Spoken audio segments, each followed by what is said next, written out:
Depuis plusieurs mois, les tensions entre la France et l'Algérie sont au plus haut.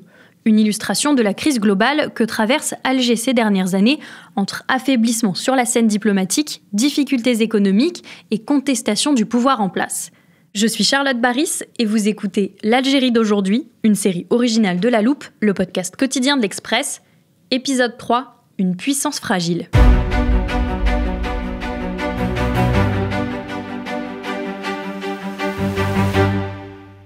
En préparant cette série, je suis tombée sur quelques données qui m'ont surprise, alors je vous propose, chers auditeurs, un quiz. Première question, quelles sont les 3 premières puissances économiques d'Afrique en 2024 ? On parle là de PIB, le produit intérieur brut. Je vous laisse un instant pour réfléchir. Et voilà la réponse. En première position, il y a l'Afrique du Sud, suivie de l'Égypte, et enfin, vous vous en doutez vu le thème de cette série, l'Algérie. Deuxième question. L'Algérie, justement, est un important producteur de pétrole. Elle est membre de l'OPEP, mais savez-vous comment elle se classe dans le monde ? Eh bien, c'est le 3e producteur en Afrique, derrière le Nigeria et l'Angola, et le 11e exportateur à l'échelle mondiale. Je m'arrête là pour le questionnaire et je vous donne quelques autres données. L'Algérie est à la 4e place des économies les plus fortes des pays arabes en 2024. Son PIB a connu une croissance de plus de 4% en 2023. C'est aussi le premier producteur africain de gaz. Bref, les chiffres sont alléchants, mais ils cachent une réalité économique plus complexe et surtout dans un pays où la démocratie est très fragile.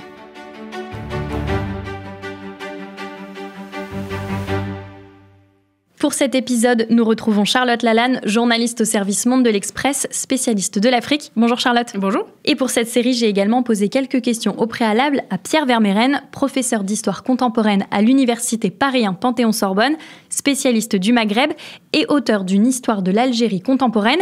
Il m'a notamment expliqué comment l'économie algérienne s'était développée après l'indépendance. L'Algérie a bénéficié des 2 chocs pétroliers de 1974 et 79, ça a créé une rente pétrolière tout à fait considérable qui a permis à l'Algérie de financer son industrialisation. Donc elle a créé un modèle de développement industriel et énergétique et surtout basé sur la sidérurgie qui aurait pu fonctionner dans les années 50 mais qui a été obsolète avant même d'être construit dans les années 70. Évidemment, le système industriel aurait dû prendre le relais.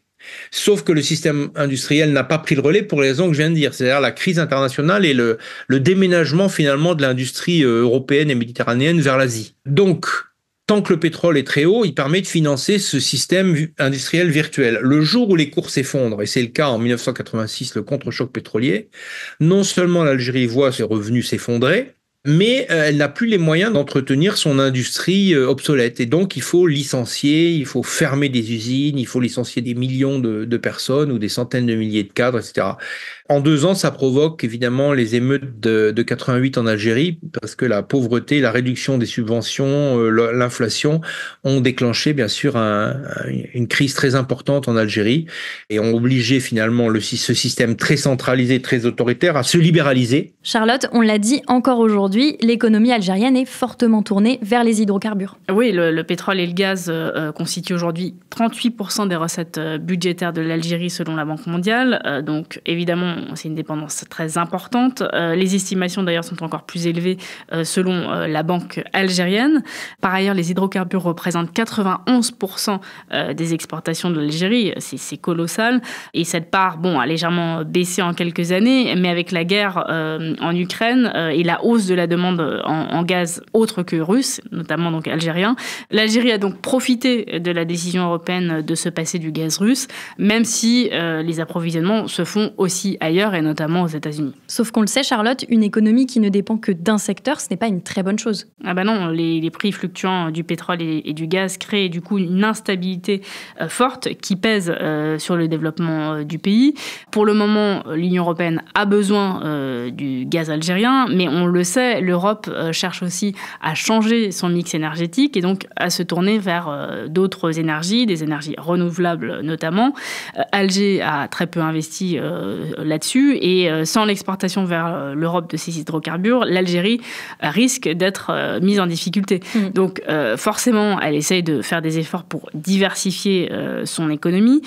Aujourd'hui, le secteur de l'agriculture emploie quand même près de 23% de la population active de l'Algérie et contribue à hauteur de quasiment 15% du PIB. Et il y a d'autres secteurs dans lesquels l'Algérie investit beaucoup. Je t'en ai parlé un petit peu hier dans l'épisode. Hier, il était question de géopolitique, donc j'imagine que c'est le secteur de la défense. Exactement, et Pierre Vermeuren l'a dit, dans les années 80, le régime a utilisé la rente des hydrocarbures pour financer son industrie. Abdelaziz Bouteflika, qui a été le président pendant 20 ans, jusqu'en 2019, avait aussi beaucoup investi dans le social, les infrastructures, les transports, les villes nouvelles. Ces dernières années, le régime utilise la rente pour toute autre chose, à savoir acheter des armements à Moscou pour des milliards de dollars. L'Algérie a quand même aujourd'hui la deuxième armée d'Afrique. On l'a dit hier, elle est suréquipée. Le budget de la défense représenterait 20% du budget de l'État et il a doublé en très peu de temps en fait. Charlotte, que disent les autres indicateurs de l'économie algérienne ? Ces indicateurs, ils sont un petit peu en trompe-l'œil parce que le pays a une bonne croissance, mais en même temps, une inflation à plus de 9% sur l'année écoulée. La rente des hydrocarbures, elle représente 60% des recettes fiscales et on a un déficit budgétaire qui s'est élargi, une dette publique en hausse, c'est aujourd'hui près de la moitié du PIB. Le bilan socio-économique de l'Algérie reste mitigé aussi depuis 2019 et surtout sur un point. Lequel ? Le taux de chômage. Et ça, c'est le défi majeur pour l'Algérie d'aujourd'hui.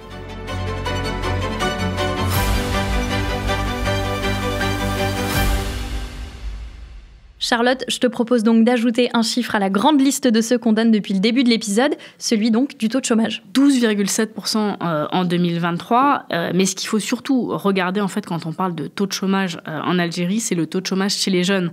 Et là, on grimpe à 30,8% chez les jeunes de 15-24 ans en 2023. Et donc l'emploi des jeunes, c'est un enjeu très important en Algérie ? Oui, parce que les moins de 30 ans représentent 70% de la population en Algérie. Donc évidemment, l'enjeu est très très important. En 2018, plus de 20% des diplômés étaient sans emploi, dans un contexte où il y a une forte demande de la jeunesse pour un avenir meilleur, différent, avec plus d'opportunités, parce qu'il n'y a pas d'investissement en réalité. Quelles conséquences ça a, cette difficile employabilité des jeunes Algériens ? Eh bien, c'est la fuite des cerveaux, en fait. On peut même parler d'une hémorragie, que ce soit les médecins, les ingénieurs, les artistes, les intellectuels.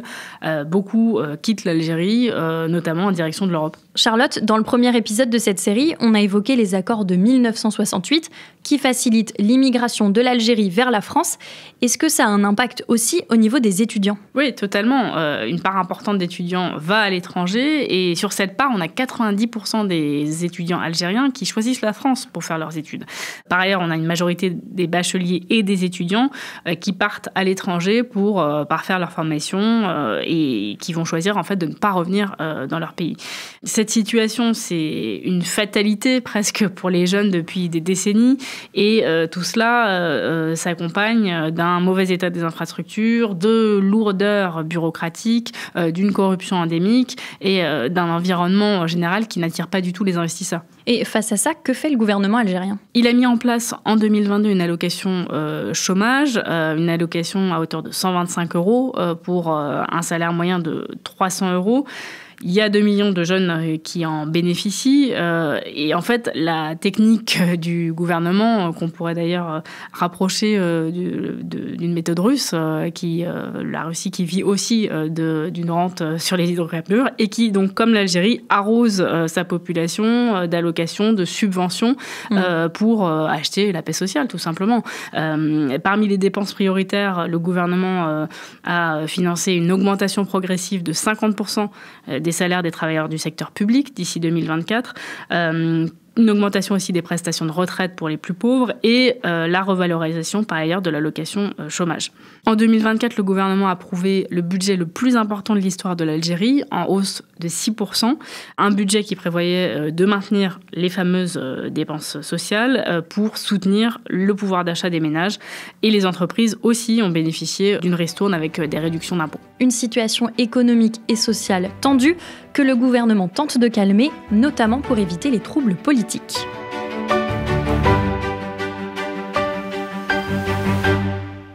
Pour comprendre la situation démocratique de l'Algérie, j'ai demandé à Pierre Vermeyren de nous expliquer ce qu'est le Hirak. Le Hirak, en arabe, c'est le mouvement. C'est un mouvement social et politique qui a été déclenché par l'entêtement des conseillers, et notamment du frère du président Bouteflika, à rester au pouvoir coûte que coûte.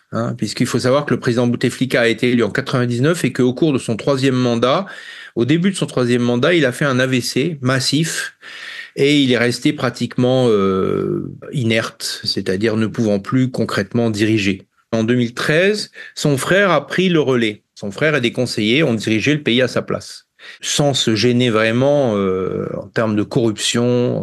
Ils ont réussi à faire semblant d'organiser une 4e campagne électorale. C'est-à-dire que bien qu'en 2014, il a été élu, alors qu'il n'était pas capable de parler et de s'exprimer et de bouger. Bon.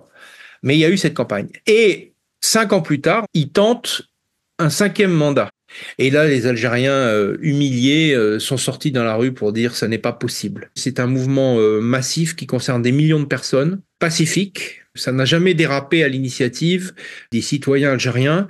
C'est un mouvement citoyen aussi avec beaucoup de responsabilités, la volonté de ne rien casser, de ne rien briser, de ramasser les déchets. Enfin, c'était citoyen au sens plein du terme. Aucune provocation, bien sûr, pour ne pas attirer la répression brutale des autorités militaires et policières. Et de fait, ce mouvement a emporté d'abord Bouteflika, a obligé les autorités à reculer, à laisser s'instaurer une liberté pendant quelques mois d'expression totale et a abouti à une réforme constitutionnelle et à l'installation d'un nouveau président. Si le Hirak ne naît qu'en 2019, c'est parce que l'Algérie reste marquée par ce qu'on appelle la décennie noire. C'est une cruelle expérience que les Algériens ont vécue en gros entre 1991-92 et 2001-2002. C'est une guerre civile, ça s'appelle comme ça, même si en Algérie, on l'appelle par pudeur la décennie noire.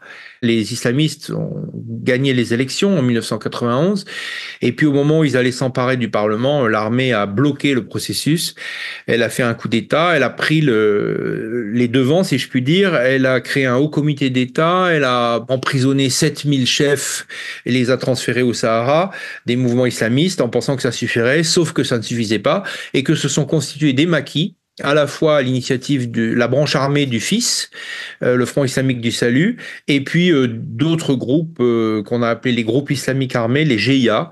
C'est le premier djihad sunnite contemporain par lequel des mouvements islamistes armés essayent de s'emparer d'un appareil d'État arabe. Voilà. Il n'y avait pas tout le peuple algérien derrière les groupes islamiques armés, il y avait une fraction de la population qu'il est difficile d'estimer. Le pays s'est complètement fermé, les organisations de droits de l'homme notamment ont compté au fur et à mesure les victimes, et apparemment il y aurait eu 200 000 victimes de ce conflit.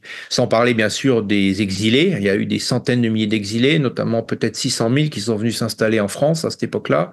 Et puis il y a eu un traumatisme collectif considérable parce que au fond, les islamistes ont perdu la guerre, mais les négociations qui ont permis de sortir du conflit, notamment la réconciliation nationale voulue par le président Bouteflika, fraîchement élu en 1999, ont consisté finalement à réinsérer les islamistes dans la société sans procès, sans poursuite, sans justice. Pour le dire simplement, si vous voulez, les personnes qui ont subi la violence côtoient dans la société algérienne leurs anciens bourreaux. En 2019, on est presque une génération après la fin de la guerre civile. Et donc, le courage, la liberté sont revenus et donc ont installé le Hirak, qui a été le plus grand mouvement d'opposition de rue démocratique qu'a connu l'Algérie.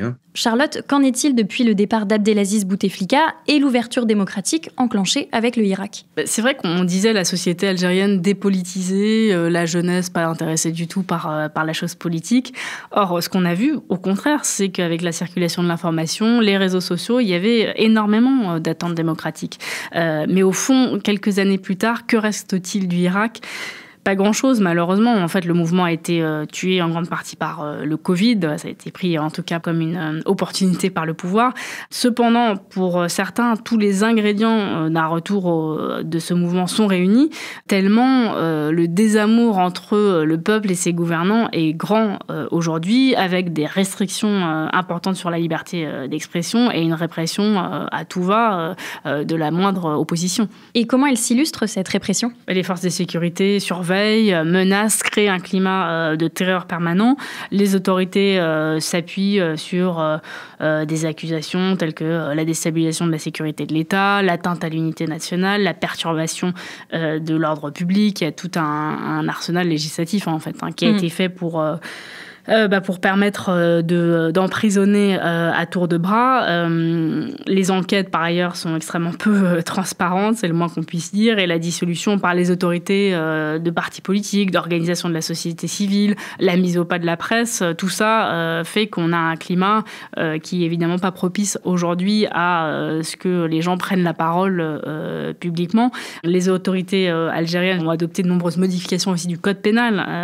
En avril 2024, il y a eu aussi un ensemble de lois relatives aux activités des médias en 2023. Bref, on a un net recul de la liberté d'expression et les autorités continuent malgré tout de réprimer les journalistes en recourant à des poursuites arbitraires. Tu cites le cas des journalistes, on en a parlé dans le premier épisode. Il existe pourtant de nombreux médias en Algérie, mais qui pour beaucoup sont aux ordres du régime. Oui, mais pendant un temps, en fait, le paysage médiatique algérien avait pas mal de titres de presse, certains considérés comme fiables, sérieux, sauf que, depuis quelques années, on a un resserrement total. On a, au sein de la présidence, un grand Manitou de la communication qui s'appelle Kamel Sidi Saïd, qui a la haute main sur la distribution des espaces publicitaires dans la presse et qui donc utilise cette arme pour mettre au pas la presse et les médias de manière générale. Et puis, on a une agence officielle de presse, Algérie Presse Service, qui va très très loin, parfois dans l'invective, jusqu'à même des intox qui ont été repérés ces dernières années. Quant à la presse, pour toutes ces raisons, on ne voit aujourd'hui plus que les maraudes du régime dans les grands titres, au premier rang desquels la querelle entre Paris et Alger, mais aussi les frasques du grand rival marocain. Charlotte, l'Algérie conserve les atours d'un régime républicain. Le président est élu au suffrage universel direct. Comment se sont déroulées les dernières élections en 2024 ? Elles se sont déroulées avec 3 candidats. 3 candidats quand même, il faut le dire, triés sur le volet. Il y a énormément de candidatures qui ont été rejetées. Et parmi ces 3 candidatures, il restait le chef de l'État sortant, Abdelmajid Tebboune. Sur la forme, on a maintenu l'apparence d'une élection pluraliste. Mais la plupart des observateurs considéraient que cette élection était jouée d'avance avec un président sortant qui était vu comme le grand favori, pas forcément des urnes, mais en tout cas de cette élection-là. Et les Algériens eux-mêmes semblaient ne rien attendre vraiment de ces élections. Il n'y a eu aucun débat entre les 3 candidats. Et puis, le résultat, c'est qu'on a eu une très faible participation. Officiellement, on parle de 48% de participation. En réalité, elle serait plutôt autour de 25%, ce qui est un taux historiquement bas. Et à l'issue de cette élection, les 3 candidats, y compris le président lui-même, ont dénoncé des irrégularités. Donc on est dans une farce démocratique. Et celui qui l'a emporté, c'est donc le président sortant, Abdelmajid Tebboune. Et c'est justement le sujet du podcast de demain, pour lequel tu seras de retour, Charlotte. Avec plaisir. Pour ne pas rater le dernier volet de cette série, chers auditeurs, pensez à suivre La Loupe sur votre application de podcast favorite, Deezer, Apple Podcast ou Podmust par exemple. Vous pouvez aussi nous écouter sur le site du magazine l'Express.fr. L'Algérie d'aujourd'hui est une série originale de La Loupe, le podcast quotidien de l'Express, réalisé par Jules Cros.